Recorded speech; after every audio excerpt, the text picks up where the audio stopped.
Before we begin, I want to thank our sponsor, Kyndryl, with a unique blend of AI-powered consulting built on unmatched service capability. Kyndryl helps leaders harness the power of technology for smarter decisions, faster innovation, and a lasting competitive edge.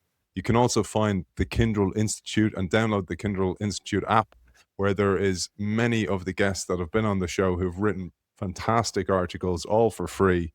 You can find both at kyndryl.com, kyndryl.com, and for the Institute /Institute, or download the app. Today's guest is the world's leading expert on digital transformation.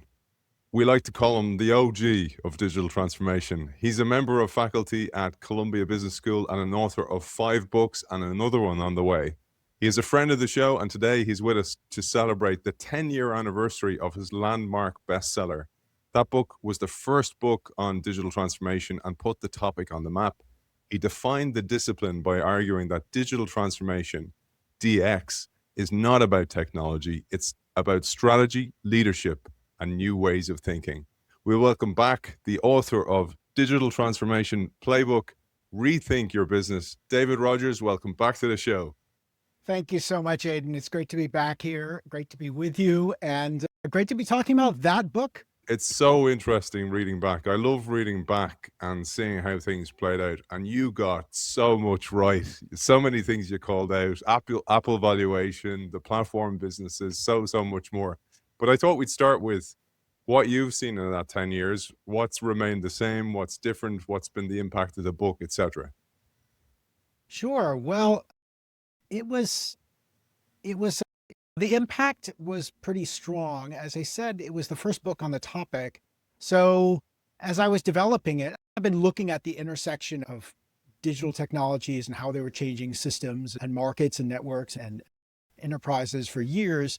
But I was trying to pull this book together about really a lot of the writing at that time was all about startups. It was like digital was seen as this new open space for the startups. And the dominant narrative out of Silicon Valley was every company that was born before the internet was just going to be gone in about a decade. Like, it's just a matter of time. They're all dinosaurs. And that wasn't really what I believed to be true from what I was seeing. So I was working on this book about what were the essential things, what would make the difference between the companies that would adapt and those that wouldn't. And I was grasping for terms, and the title came together, Digital Transformation Playbook. My publisher wanted something that really was clear in communicating. This was very practical. And then the book came out, and of course you can look at like a trend line of Google searches on the term digital transformation, and it went from practically zero to the top of the chart. So it was an experience for me as an author, timing things. It really, it was a global bestseller. It was 13 languages. I'd never had that before. And so the impact has really continued to this day. I was just in Bangalore in India with Tata Motors, actually. So biggest company in India, the biggest automaker in India. And one of their top IT executives comes up to me during the break and says, I just want to let you know that 10 years ago, I got your book, The Digital Transformation Playbook, and I was supposed to figure out what are we doing about digital. And this was my guide. I was like, okay, I'm ready now to sort of like put together our plan, our roadmap for our company. So that's been great for me personally. The impact it took me around the world over the last decade, really having a chance to advise companies in pretty much every industry, banking, insurance. Again, 10 years ago, there was still an argument, well, does digital affect us, right? I don't get that argument, depending what kind of business you're in. It's the banks, insurance, industrial businesses, steel manufacturers, mining companies, automotive, consumer goods. They've all gone on this journey. And obviously they were forced, if you will. They're on the journey because of what was going on in technology and the environment. But I think in terms of the impact, that's what I've been most gratified is the folks who have said, I love it when they bring me in to advise them, obviously, on a particular strategic question or on ironing out the next stage of their roadmap. But I really love it when they just tell me, hey, I read your book and like, here's all these ideas I got and here's what I did just on my own. I was telling you, David, off air, and I was telling you last time we spoke that the book was so valuable for me in my role. And I wish I had it earlier, because I started that journey in 2009, and there was so much that you'd spelled out, and then came the roadmap, your follow-up book, and it really did simplify the thing. I highly, highly recommend it. And it's one of the top listened to shows we've ever had on the show as well, just so you know. So it's Oh, very, very well received. I'm glad to hear. It was a great show. I really love your show across the range of guests and topics. But when I'm sharing some of the interviews, examples of works of mine, yours is one of my favorite interviews to share with others, because we really got into about the sequel, if you will, that interview about the roadmap. One of the things that we talked about was what's changed and what's remained the same. That quote, more things change, more they remain the same. Lots have stayed the same. Impacts were slower in some cases, faster in others. But AI comes along. And I know you're writing a new book with the theme of AI. And I was thinking about this before we came on air. When you talk about digital transformation or digitalization, a lot of people now throw AI in that bucket. And they're both right and wrong. And I'd love you to correct us on that, or give us your version of that. Sure. My version of that big picture is that digital transformation was not a response to one change, right? That was an early misconception. It was like, oh, the internet landed, and there was a bunch of change between maybe whatever, 94 and 98 or something. And now we're just orienting our companies. And this was this mindset, we're at a new plateau, a new steady state. And so companies say, we're going to spend a couple of years, we're going to do this transformation thing, and then we'll be set. And that's not at all what happened. If you look at the history of the last 25 years, 30 years going on now, is that it's been a successive one wave of digital change after another that has built on each other, right? First, we had the internet. Then we had social media, interactive media. Then we had streaming content. Then we had the smartphone, mobile computing revolution. Then we had cloud computing, Internet of Things, blockchain. Each one couldn't really happen without what came before. Each one has brought in new winners, new losers, totally transformed industries. So the point is, things never actually stopped. They keep building and accelerating. AI did not start in 2023, right? AI it's been a field of research and study for about 70 years. But the first big, really practical breakthrough was around artificial neural networks over a decade ago. That led to actually a lot of value creation, a lot of business application. The thing was, at that stage, machine learning was a very highly technical topic. So it was really a domain of experts. So most people, even inside the companies using it, didn't know, meaning the company was using it. Most employees didn't even know, like, oh, what are we doing with AI? That was like a very technical concept.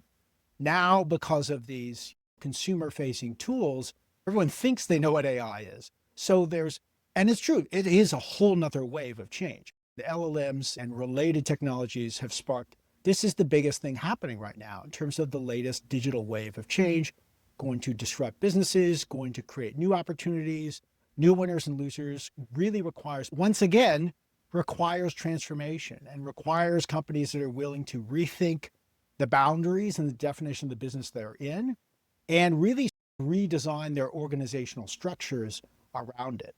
So the challenge, the hard part, as I always say, is yet again transformation. Not to downplay the technology at all, but it is the most important technology today, building on a series of technologies. And my bet is 10 years from now, at least if we're talking about sort of LLMs and the current era of AI, we'll be talking about that in the past tense. And everyone's going to be obsessing about the thing that then built upon that.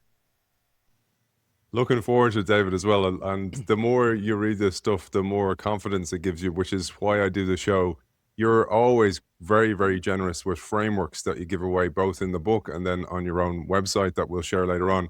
Some of the frameworks I'd love to touch on today: the platform business models, co-opetition, and one of the really interesting things right at the end of the book, you sneak in your own updated theory of disruption, updating the work of Clayton Christensen, which is fascinating as well. So that's all ahead.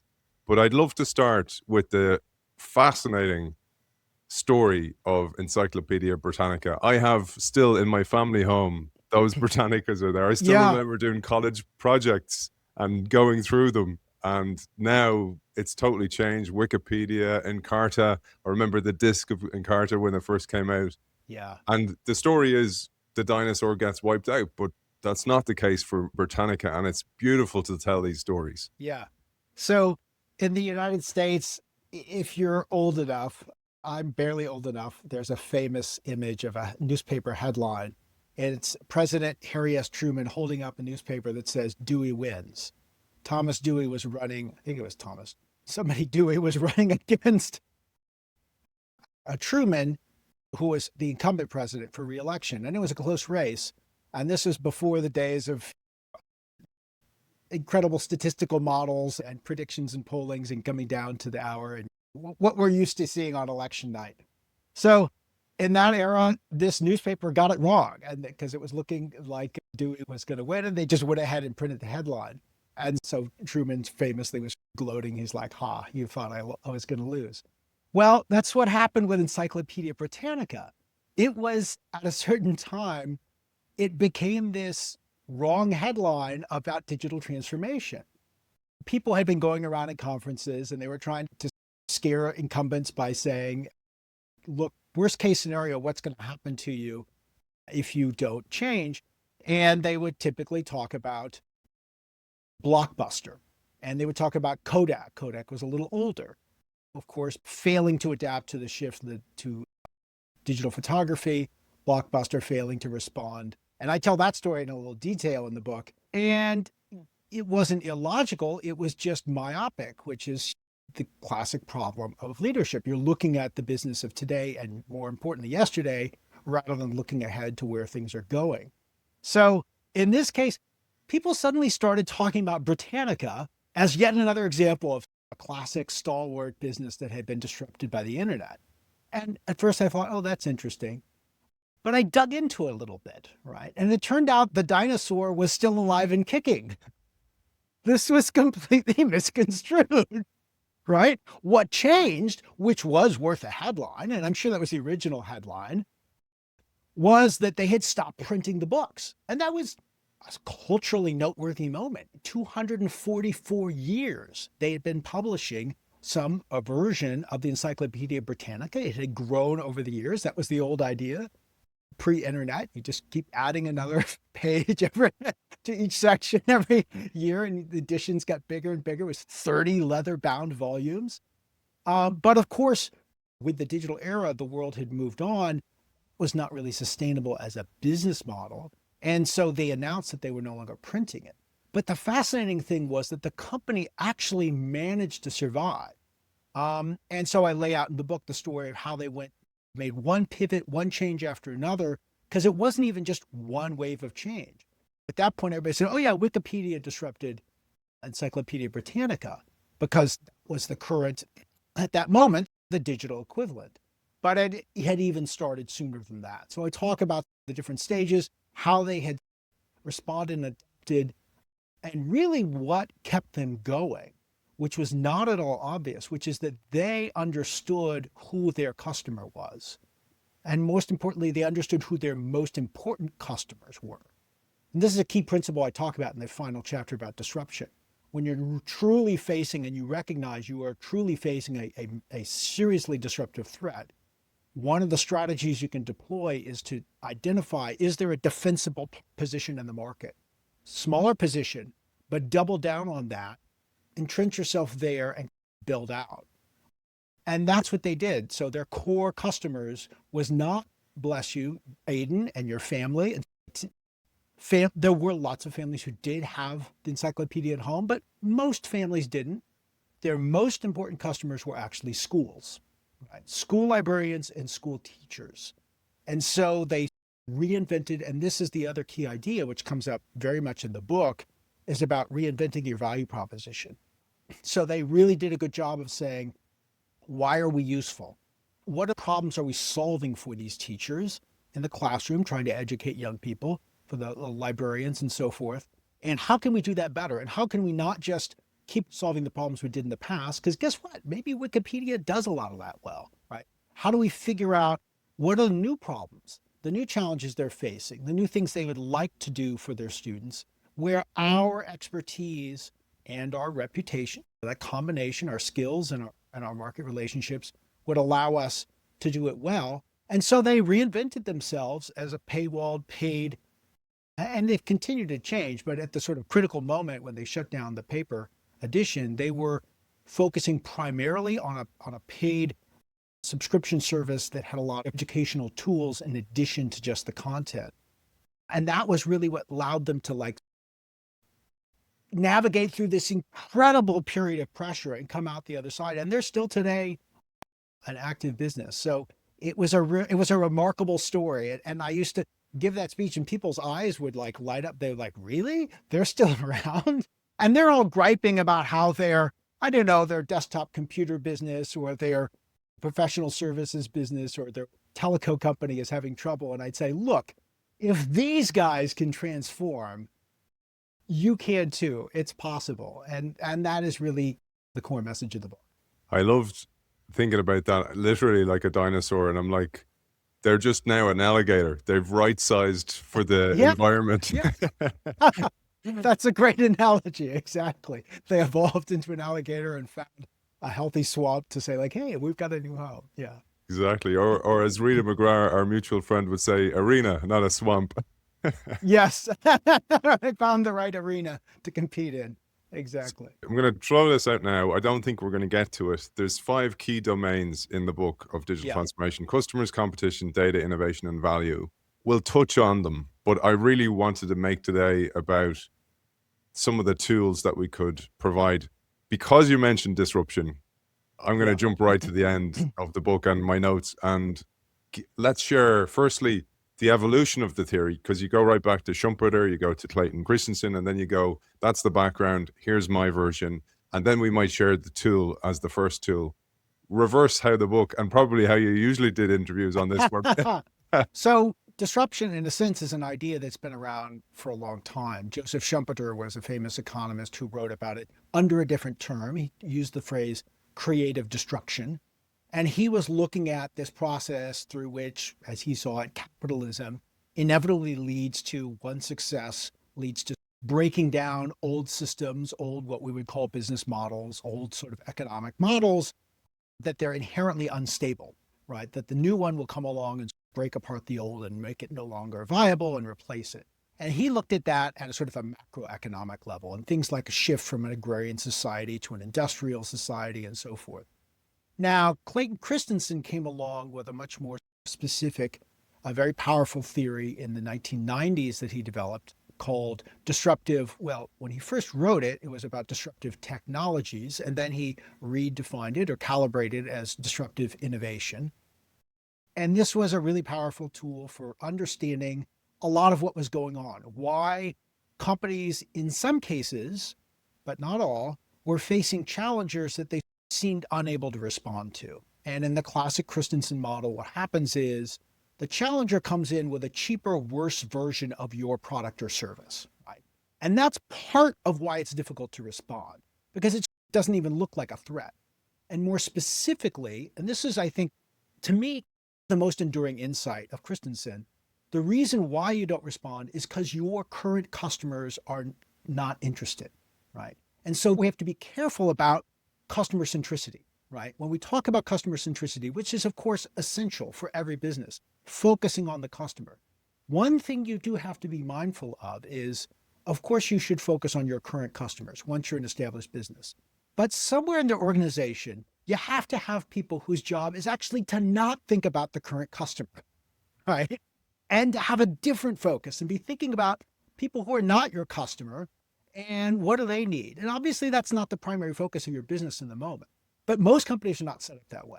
And so they say, look, this new version, this new product is kind of crappy. It doesn't work. It's not as fast or as cheap or whatever. It's not as good. Actually, it's more performance. It doesn't perform as well as what we have. So our current customers don't want it. But in the Christensen model, it is either cheaper or it is more accessible. Think of on demand, think of online rather than in a physical store. Some reason why it's easier to get access to. And so what happens is it doesn't take your current customers. It takes these other customers you're not caring about. And these were folks who could never use your product, right? And so again, it starts to now, that gives it room to start building while again, you're feeling unthreatened and you're not paying attention. But the point is that any product tends to, a running business is successful, performance will improve over time. And this is the second insight of Christensen is the incumbent keeps making their product better and better. And it's nice to have the additional performance or whatever, but it's not essential, right? It's sort of like, oh, a little extra gravy for the current customer. Now this weaker, but maybe cheaper version or solution also gets gradually better and better until a tipping point when suddenly it's good enough that your core customers start saying, hey, that doesn't suck as much anymore. Like maybe we could use that at least for some of our jobs because it sure would save us money. Let's at least do some pilots, and they find it works pretty well. And then they start using more. And then you have this rapid departure of customers. So he laid this out really elegantly. It's a great theory. The problem was it was developed, what I would say looking back, or it's not a problem. It's a great theory for many cases, but the limitations of the theory is it is really focused on and was derived from analyzing B2B sales and B2B marketing. That's an era of technology it grew out of. So I came with again, not really just what I would call my model, what I call a business model theory of disruption is an expansion. It tries to explain more than what the Christensen model does. In my notes here, I have your definition as written in the book, and you write as follows: business disruption happens when an existing industry faces a challenger that offers far greater value to the customer in a way that existing firms cannot compete with directly. There's a lot of unpacking in there, and I'd love you to unpack it. Sure. Well, first of all, we are talking about business disruption because the phrase disruption at some point became something that was au courant to use talking about everything. And the other next key point is this is about an existing industry. So people started to equate disruption with innovation. If something is innovative, if it's new and valuable, it's disruptive. And they actually mean two different things. I think that was because it was good in a certain era to put it in your pitch deck. Investors wanted to see that you were disruptive. But disruption means you have some existing industry. It's really not about whether your business is going to succeed or not, right? It's about in succeeding, will it wind up breaking apart an existing business model, right?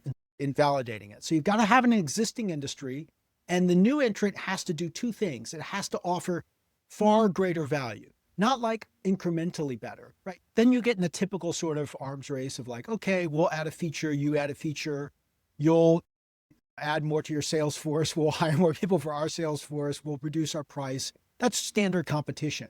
It has to come in like the difference between a digital camera and a print camera, right? Now, some customers might say, I prefer the film camera. But there's no question that for many customers and in many situations, the digital camera, it's like the number of pictures you can take. It's not 10% or 20% more. It's like 100 times or 1,000 times more. So it's like far greater value.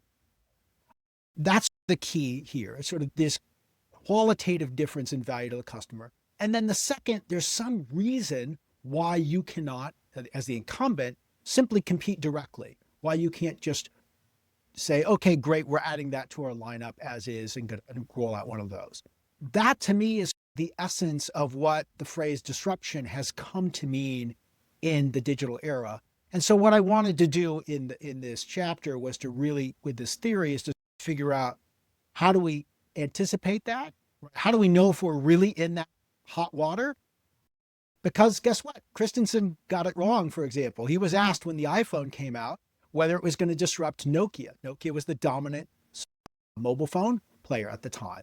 And he gave a categorical no. He said no. And he explained quite correctly why his theory predicted that Nokia would defeat Apple. But that was simply because the iPhone did not fit that theory. And so again, how do we anticipate all these circumstances where this outside threat is going to have that level of impact on us? And that was, so my goal in the book was A, to correctly predict it, and B, lay out what are your options to respond if that should happen to you.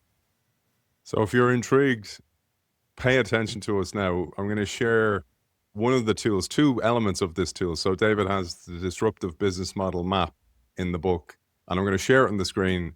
Join us on YouTube if you will, and I'll share in the link to David's website. Just sign up for his newsletter and you can get access to these tools. So I'm going to share on the screen now the Disruptive Business Model Map, which is extremely useful. It makes you think totally differently about it. As you can see, we start with who's the challenger. You got to define who's the challenger, who's the incumbent, right? This is all about the interaction between them. And just as important, you have to define the customer. Who is the customer that they are competing over here, right? And then with that, you look at two critical variables, if you will. So one is the value proposition. What is the difference in value proposition between what the incumbent has been offering and what the challenger is now offering, right? So I call that the differential. And I have a set of what I call generatives to look at what are the ways that sometimes challengers will come in and create, again, the value proposition can't be a little bit better. It can't be incrementally better. It has to be dramatically better. And so I lay out some examples of why, but that's the first test. Does it create a value proposition that for this customer is dramatically greater, right? And then the second test is on the other side, what I call the value network. And these are all the things in your business model that go into delivering that value proposition. That maybe it's data, maybe it's partnerships, maybe it's distribution, maybe it's physical manufacturing assets, people, talent, IP, brand, all the things that are required that have to come together to deliver this offering to the market, right? That is what is called, in academic theory, a value network, right? So you look at the two. What's the value network of the incumbent? What's the value network of the challenger, right? And when you see what does it take to deliver this new offering, the digital camera, the iPhone experience, right? Whatever it is, what are the things that allow this company to do it? And then the two-part test, right?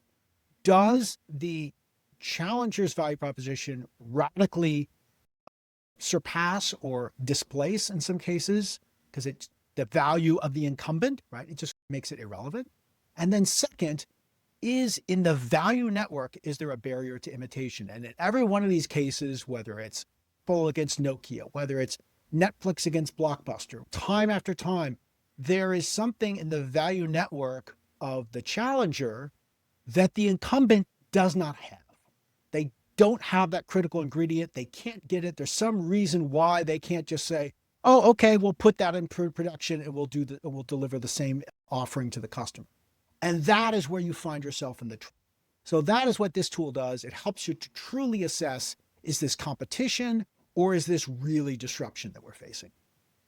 It's a fantastic tool, and I'm sure many people will be intrigued to go, am I in there? And I was talking, when we did a long form series on Clayton Christensen's work, and I had the honor to speak with Matt Christensen, who's Clayton's son. He came to Dublin especially to record with us, and he told me that he's responsible for the investment firm that specifically looks for disruptive innovation theory businesses. So when they qualify for this, and he was saying one of the things they actually look for is, did the incumbent look at you and go, not worth thinking about those guys, they're not a threat? And that's actually like a trigger point, and they go, yes, tick the box for that one. But on the flip side, then you offer a new tool here. So if you do feel the breeze at your heels, Schumpeter's breeze, Schumpeter's gale blowing behind you, there's the Disruptive Response Planner. So I'm going to share this on the screen next, and I'd love you to take us through this one. So this is, again, the second tool. This is if you assess you are facing a disruptive threat, what can we do about it?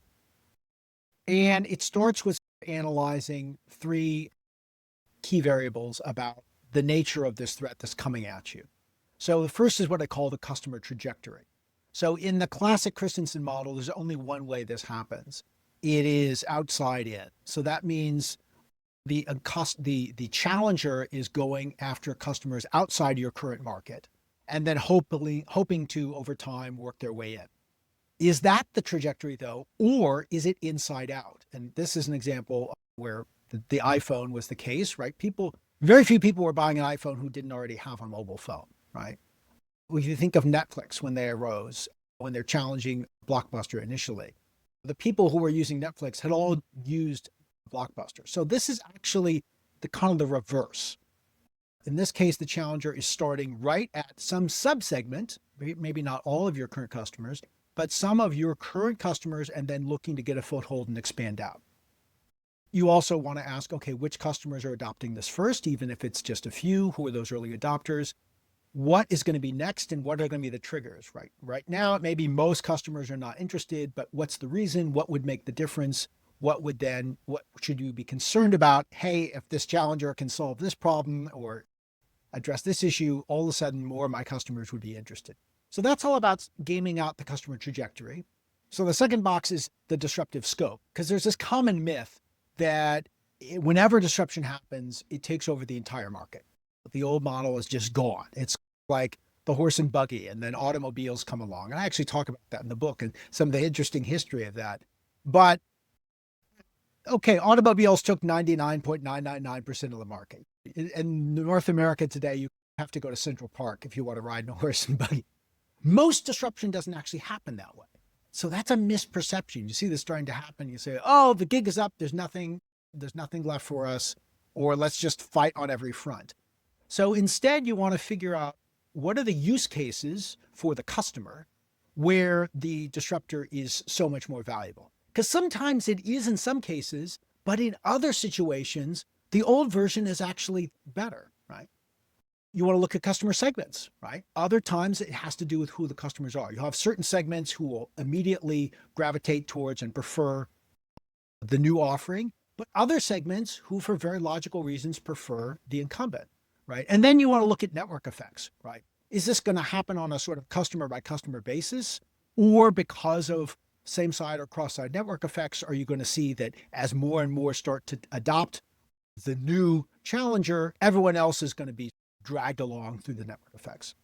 The third thing is you want to look at, are there other incumbents besides yourself who are facing the same challenge? And I walk through how to identify them and what disruption they might be facing through looking at their value chain, looking at substitution dynamics, looking at laddering. And then once you understand these three kind of dimensions, if you will, you can figure out what responses may or may not be available to you. And so I lay out 6 in the book. 3 of them are variations on how do you become the disruptor yourself. And 3 of them are variations. And basically, if you can do that, you start with one of those. But in many cases, none of those are available, and you assess that. And if so, the other 3 are about mitigating your losses through refocusing, through diversifying, or through a fast and orderly exit. And so that's the sort of 6 responses we've got here. And again, the point of the tool is when you face a disruptor, it's not just a matter of denial, and then say, well, nothing to be done. You should identify early, you should develop a strategic response, and you should get to work on it. David, one of the things I try and do in the show is make sure everybody's on the same page. So there was a couple of terms you used there, and you go deep into them in the book, and I highly recommend the book for bringing yourself up to speed with the language of disruption and digital transformation language. But you mentioned not just network effect, but same side and cross side. And I thought just maybe we'd share that very briefly.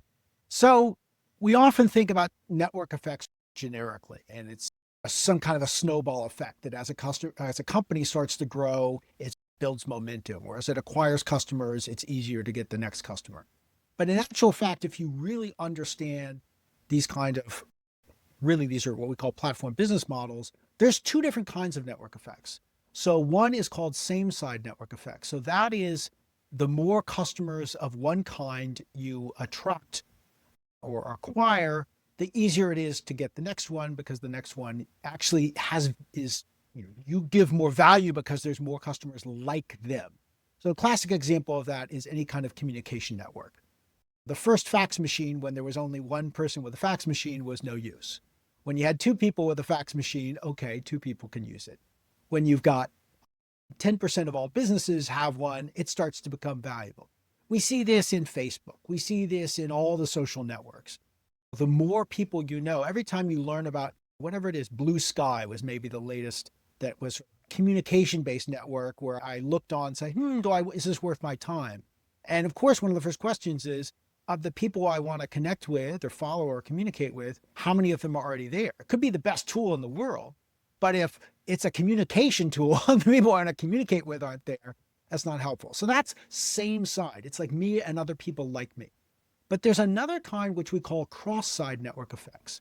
And so that's when a platform business is based on exchanging value between different parties. So a classic pre-digital example of this is something like a credit card, but you see it in the digital economy as well with something like any kind of payment platform, whether it's WeChat, Venmo, or PayPal, or whatever it is. You've got like businesses and individuals, right? So whether you're bringing in your credit card or whether you're thinking about, do I sign up for WeChat Pay? You as an individual want to know, well, how many businesses are going to accept this payment? And the business wants to know, well, how many customers are going to ask to use this payment? Is it worth me going to the trouble to install it? Another common example that we're all familiar with is ride hailing. So every time Uber was trying to move into a new market, it faced two simultaneous challenges. The riders would only download the app and try it if they knew there was a certain number of drivers in their city. It doesn't matter how many Uber drivers there are in the world. I want to know, in this city, are there many Uber drivers? But at the same time, the drivers, they don't care about how many drivers they are. They care about how many riders are out there. Like, do I want to use this app, or am I really going to get many additional rides per day? And so you have to manage as a business. The strategy of how do you grow is actually different if you're dealing with same side versus cross side. Both can be done, but it's a different strategy to make it work. And again, backing to the disruption scenario, either one can be a threat, but you want to understand what's happening with this challenger who's coming in to understand, hey, can I effectively respond and in which way? Fantastic, fantastic. I was thinking about, I've tried so hard in vain to get people to use Signal instead of WhatsApp because I don't like Meta as a business, right? And Yeah. have you ever seen well, I bet you've seen it, Indiana Jones and Raiders of the Lost Ark, and he Yeah. eventually gets to the final scene where there's like a knight protecting the Ark of the Covenant, and Uh-huh. he's atrophied and he can barely carry his sword. And I always have that as this metaphor of me waiting for people to join me on Signal. In the promised land of Signal. Yeah, it's really annoying Yeah. because like it's this is again when you talk about this, it's like there's often one winner and that winner wins big, and there's small losers then, or people might be able to make some business model out of it, but it's very, very difficult if you've lost the race. So David talks about that deeply as well. But let's talk about platforms, because I'm Sure. going to do a deep dive into platforms actually coming soon. We'll have all the goats of platform strategy coming onto the show. We're going to do a platform series. But Excellent. there's a couple of things you mentioned there. You mentioned competition, and in the book you talk about you have to think differently about competition, especially as a platform business. If you're an Apple, if you're a Google, even though you're frenemies. And another guest we have coming on the show, you mentioned him in the book, Barry Nailbuff, who wrote the book Co-opetition. He's Yes. coming onto the show in a few Terrific. months' time as well. But maybe we'll just say a word on competition and the changing nature of that, because people who before you would have actually tried to kill as an enemy, now you have to embrace them even if you don't want to. Yeah. Well, in the first chapter of the book, I lay out kind of some of the fundamental kind of mindset shifts that we have to make as leaders in these 5 domains, thinking differently about our business in terms of customers, thinking differently about our competition, thinking differently about the way we use data, thinking differently about our approach to innovation, and thinking differently about our value proposition. So the kind of big shift in thinking that I have seen is required in the digital era around competition. So one is we're shifting from thinking about defined industries, which was the old way of thinking. I am a telco company, so I compete with other telco companies. I am a handset manufacturer, so I compete with handset manufacturers. Well, Apple's a computer company. They're not a competitor. You know, another is that we used to think there was a clear distinction between partners and rivals. And therefore competition is a zero sum game, right? where it's all about I win, you lose. We're fighting over things like market share, right? And by contrast, what I see today is we have this blurred distinction between partners and rivals.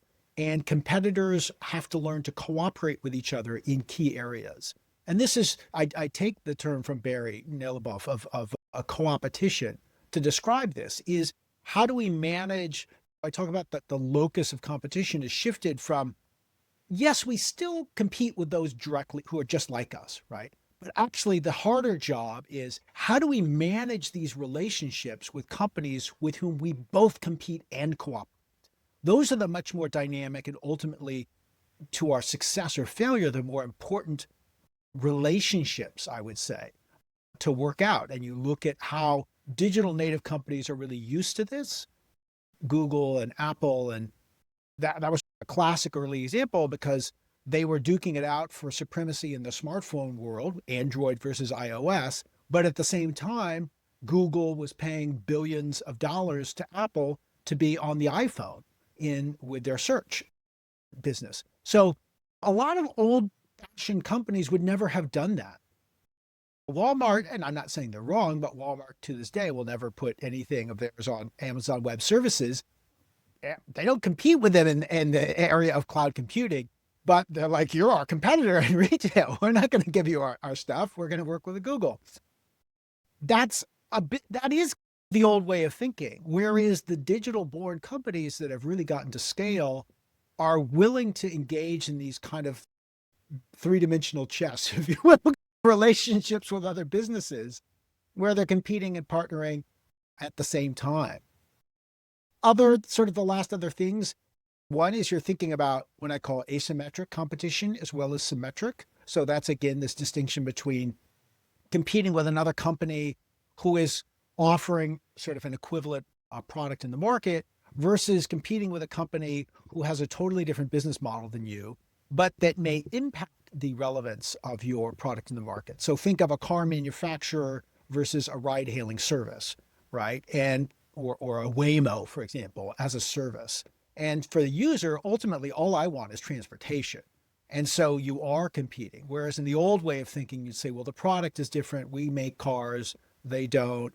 So we're not competitors. So thinking about asymmetric competition. And lastly, which sort of connects a lot of these themes, is the whole dominance of platform business models. So I talk in great detail in that chapter about understanding what is and is not a platform business model, because that is the other term, I would say, as much as disruption, that has just come to be used to mean anything that's digital. And that's absolutely not what it means. People for years have been calling Netflix and listing it among digital platforms because it's digital and I use it on my phone, so it must be a platform. It is not. Tesla is not a platform business model, right? Some are, companies are and some are not. So I lay out what actually is a platform business model and what makes them different. And some of those things make it challenging to build one. Some takeaway is it's not the only way to build a successful digital business. It's probably one of the harder ways to get started, right? If you're pursuing a platform business model, there are more things you have to get right up front. But when you succeed, you will be able to, or if you succeed, you will be able to grow faster and in many cases be harder to attack. You'll be more defensible and more dominant. And so we really look in the chapter about those kind of key strategic questions to understand how do we think about platforms in a way that's going to benefit our own business. Beautiful. You've teed me up perfectly for two things. One, I have a slide on the 4 types of platform business, so that will help people get some clarity.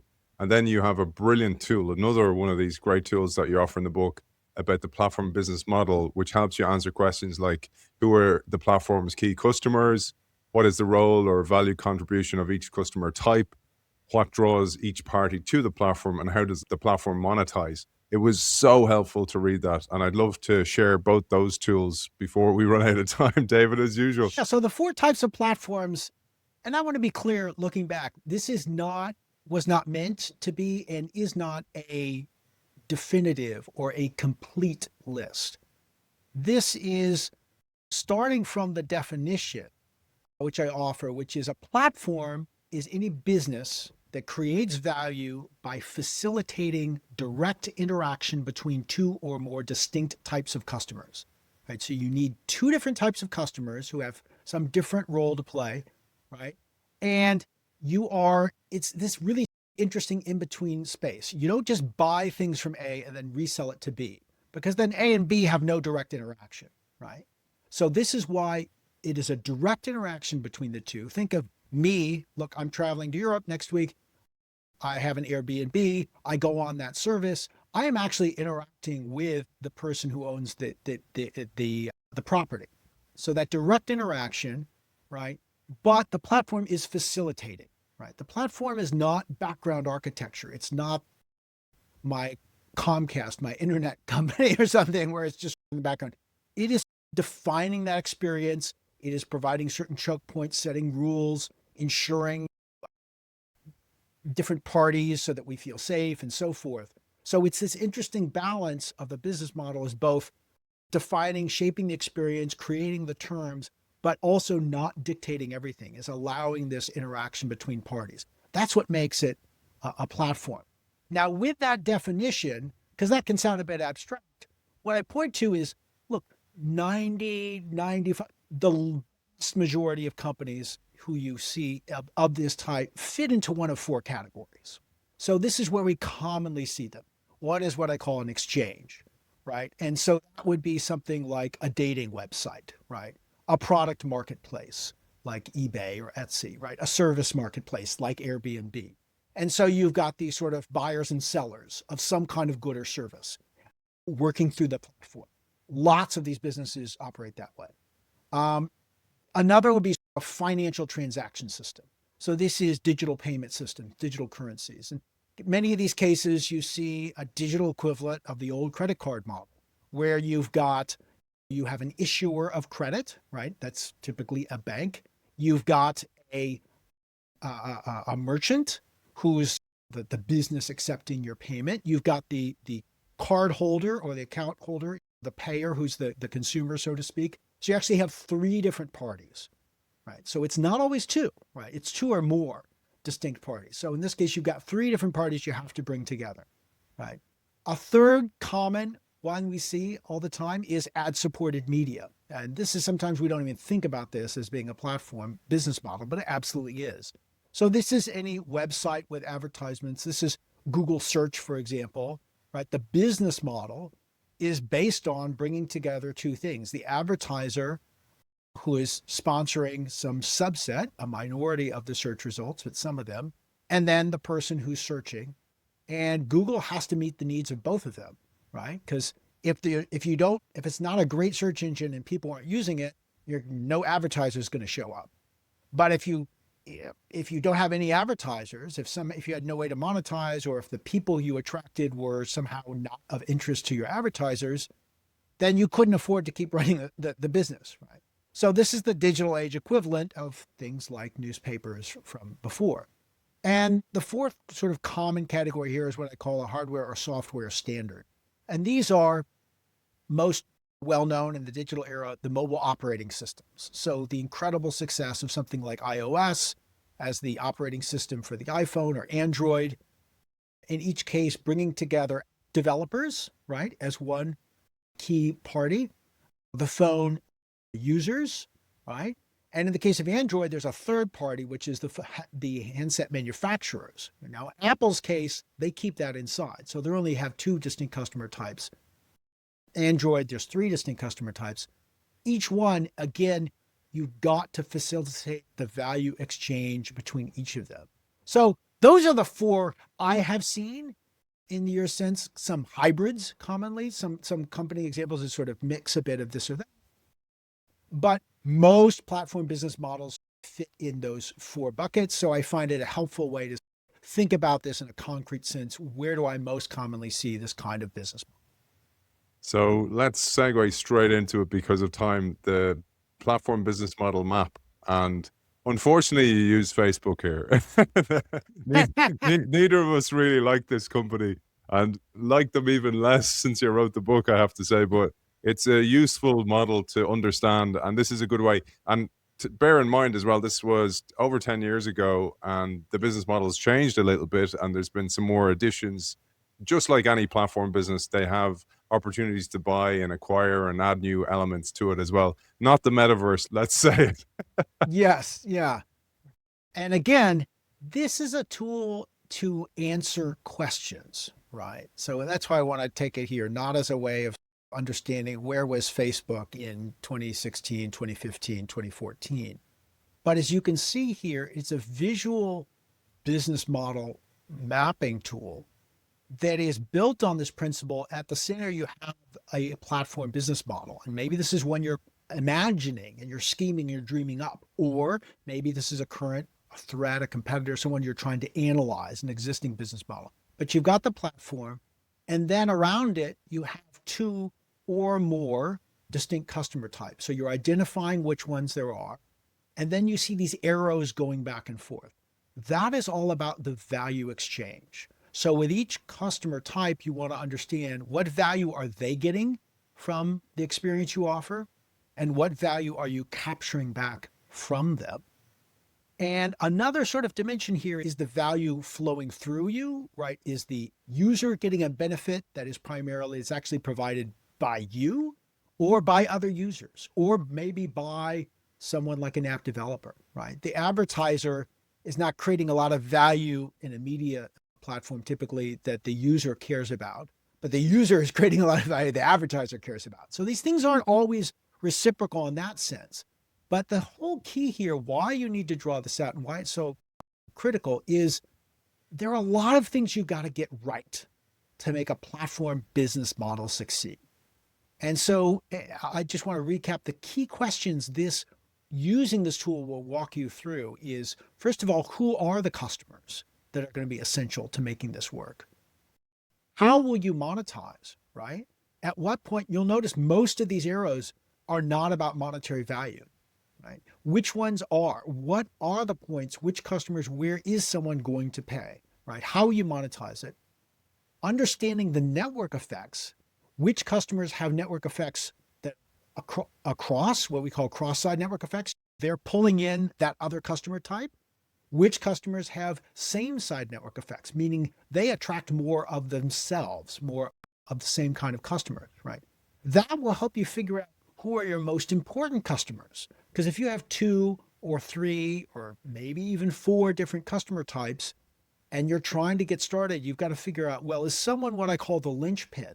That's the customer type where as long as you really make them happy and you're attracting them, the others will start to follow, right? You need to know that. And lastly, the whole thing requires that your business model, what I call, has to be in balance.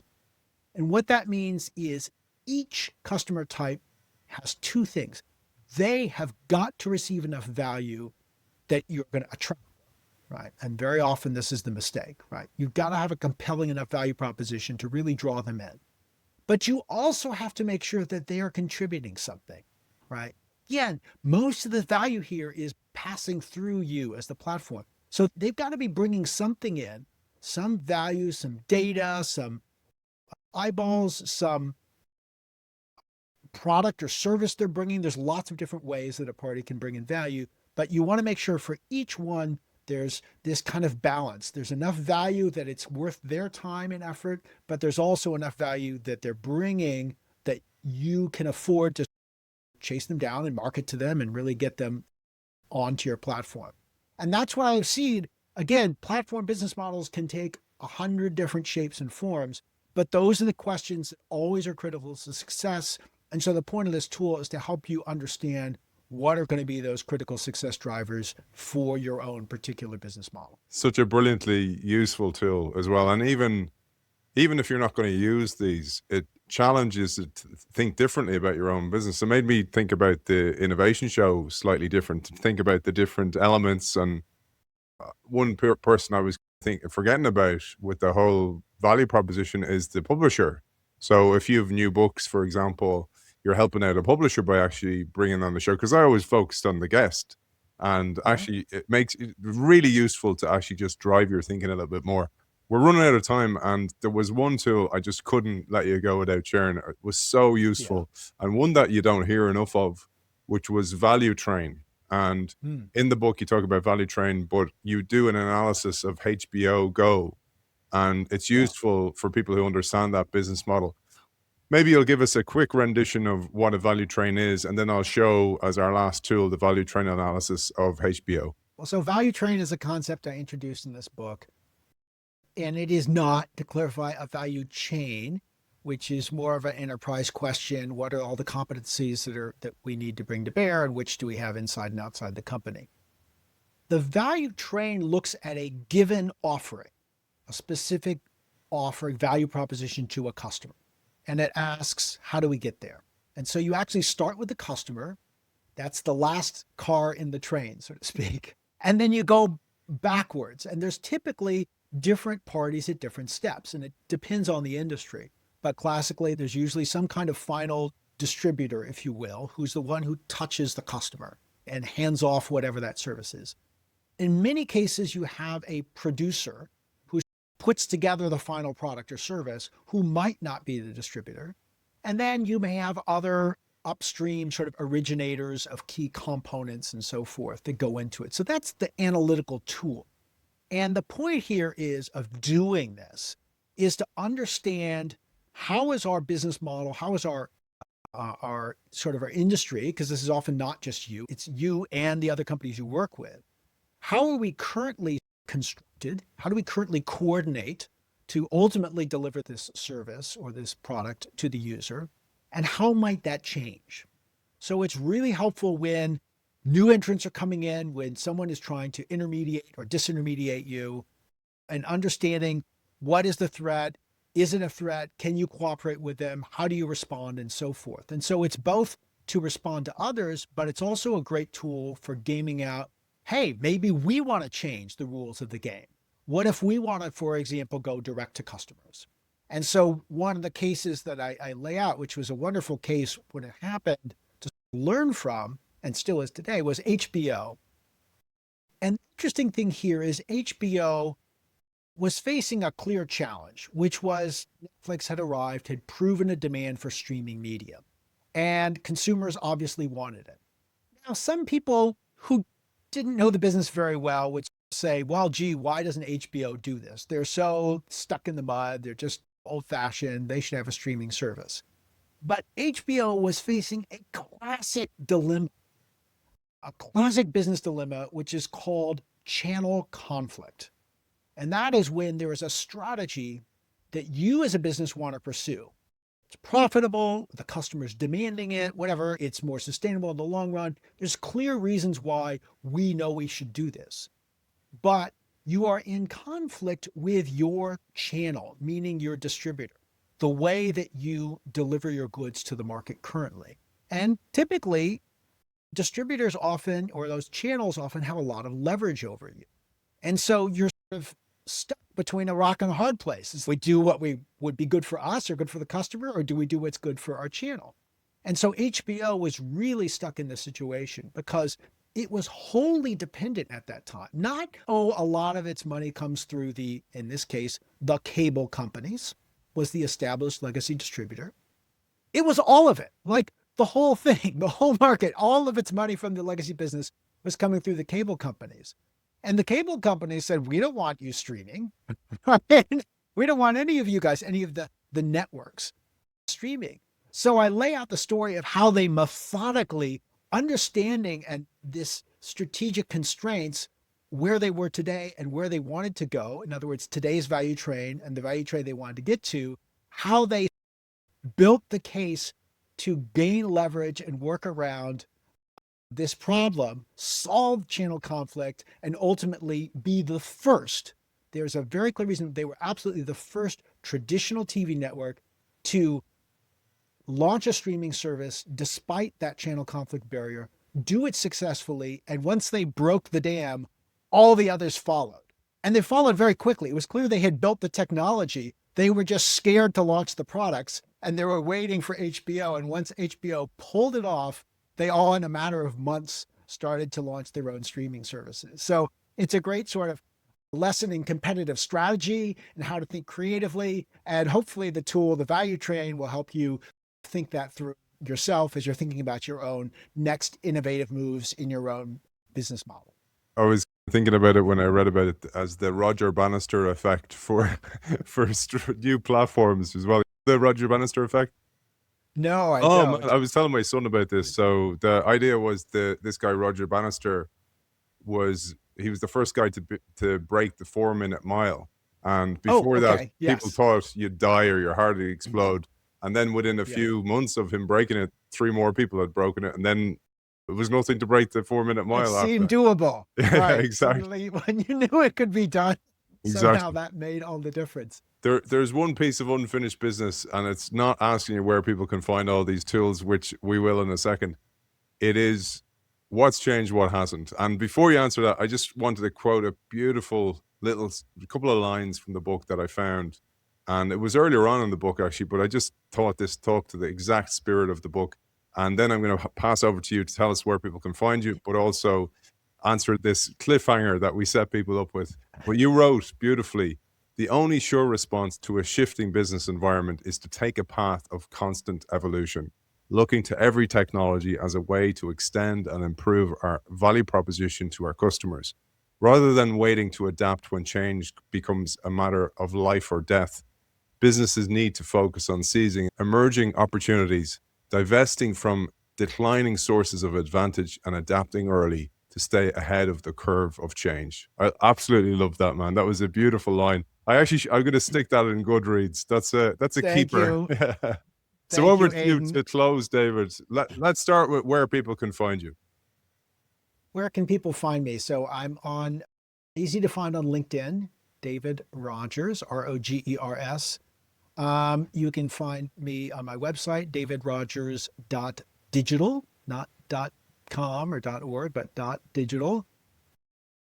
And I have a Substack newsletter, which I publish at, periodically, erratically, and you can find that either from the website or right at the top of my LinkedIn as well. So it's easy to find me there. And you can find information on my sequel to the playbook, which was a book called The Digital Transformation Roadmap, and which I talked about. I've got a great 2 sessions talking about this with Aidan on a previous show. And also you can find out about what I have coming up. But to your question of looking back, it's been 10 years since the playbook was published. What's changed? What's the same? Really, when I think of what's changed, the role in a sense has changed. There was an era when I was mostly talking to chief digital officers, heads of digital transformation. That is still the case in a good number of companies, but I do see a transition happening. And what's interesting is I see that digital transformation is now just becoming, I say just, it's becoming a core leadership job for general managers. This is what I find. The people who are in charge of it, who are coming to me, whether it's taking a class of mine at Columbia Business School or reaching out to me directly to engage me, they're chief operating officers. They're general manager of business unit. They're a CEO, right?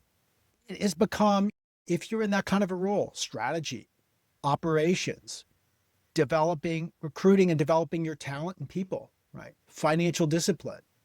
And one of the core things you do now is also digital transformation, right? It's not the sexy new thing. It's like central to the life of the company. And that sort of ties into the other thing I think that has changed was we have gotten past this idea that this is a project. Oh, we're going to do a transformation and we'll be done in 3 years. And we recognize this is an ongoing job. And it's not a job for just some companies. It's really every industry. This is part of leading and adapting and growing your company for the future, wave after wave of change. Now, what is the same, right? As you said, the more things change, the more they stay the same. I mean, I would start back with the very first quote you led off our conversation with, which is digital transformation is not about technology. And that is so true today in the AI era. Is companies, many are the distinction I would say between those who are getting real enterprise value out of AI and those who are not is the ones who are thinking about the technology first versus those who are thinking about the business first. The challenge is not about the technology. It's about rethinking your business, reimagining it, redefining it, redesigning it. That's the hard part, right? The tools are amazing, but you're not going to unlock value from them unless you start with the business.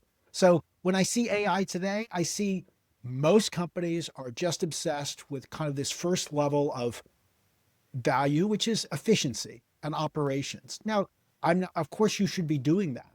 But a lot of companies don't even get past that. They're just thinking about how do I run my current business cheaper and maybe even faster.